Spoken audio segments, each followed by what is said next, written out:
ಈಶಾನ್ಯ ರಾಜ್ಯಗಳಲ್ಲಿ ಭಾರೀ ಮಳೆಯಾಗ್ತಾ ಇದೆ. ಸಿಕ್ಕಿಂನಲ್ಲಿ ನಿರಂತರ ಮಳೆಯಿಂದ ಭೂಕುಸಿತವಾಗಿದೆ. 1,000 ಪ್ರವಾಸಿಗರು ಅತಂತ್ರವಾಗಿದ್ದಾರೆ. ನಿಂತಲ್ಲೇ ನಿಂತಿದ್ದಾರೆ. 20ಕ್ಕೂ ಹೆಚ್ಚು ವಾಹನಗಳಲ್ಲಿದ್ದಂಥ ಜನ 20ಕ್ಕೂ ಹೆಚ್ಚು ವಾಹನಗಳು ನಿಂತಲ್ಲೇ ನಿಂತ್ಕೊಂಡಿದ್ದಾವೆ.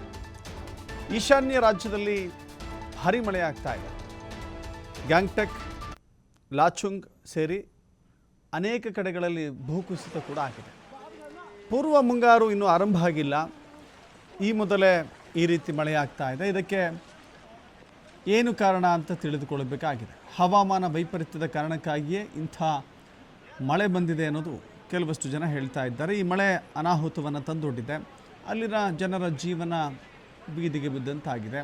ಅನೇಕ ಕಡೆಗಳಲ್ಲಿ ಭೂಕುಸಿತವಾಗಿ ಜನ ಆತಂಕದಲ್ಲಿ, ಭಯದಲ್ಲಿ ಜೀವನವನ್ನು ಮಾಡುವಂಥ ಸ್ಥಿತಿ ನಿರ್ಮಾಣವಾಗಿದೆ.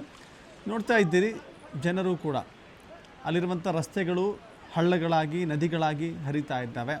ರಸ್ತೆಗಳಾಗಿ ಉಳಿದುಕೊಂಡಿಲ್ಲ, ಬದಲಾಗಿ ಸ್ವಿಮ್ಮಿಂಗ್ ಪೂಲ್ಗಳ ಥರ ಕಾಣಿಸ್ತಾ ಇದ್ದಾವೆ. ಅದರ ಜೊತೆಗೆ ಜನಗಳು ಕೂಡ ಹೈರಾಣಾಗ್ತಾ ಇದ್ದಾರೆ.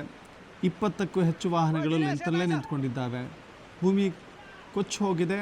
ಆ ಭಾಗದಿಂದ ಈ ಭಾಗಕ್ಕೆ ಬರುವಂಥ ಸಂಪರ್ಕ ರಸ್ತೆ ಇಲ್ಲದಂತಾಗಿದೆ. ಹೀಗಾಗಿ ಜನ ವಾಹನಗಳನ್ನು ಬಿಟ್ಟು ನಡೆದುಕೊಂಡು ಹೋಗುವಂಥ ಸ್ಥಿತಿ ಕೂಡ ಅಲ್ಲಿ ನೋಡಬಹುದಾಗಿದೆ.